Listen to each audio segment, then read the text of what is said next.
Looking at the musculotendinous structures at the elbow, the first structure will be the obvious biceps brachii.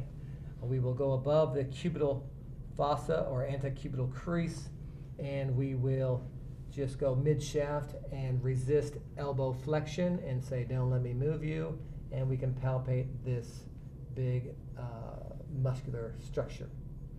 From that point, we will follow it down into the cubital fossa on the medial side, again resisting elbow flexion, and we will palpate first a common tendon.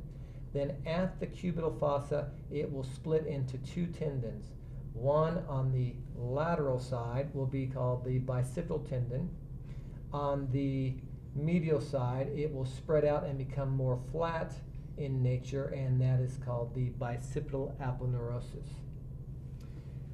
Palpating just on each side of that common biceps tendon, pushing down against the femur, make that humerus, down against the humerus, we can actually again resist flexion, elbow flexion, and push down and palpate the flat brachialis.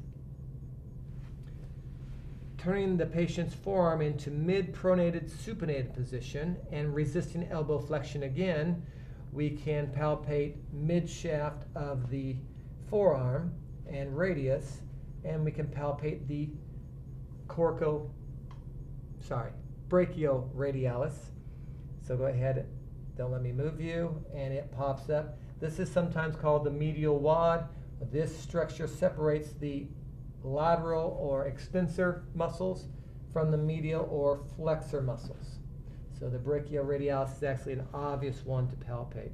The last one we will do will come off of the medial epicondyle, come across the forearm to the radius, mid-shaft to the radius, and that is called the pronator teres.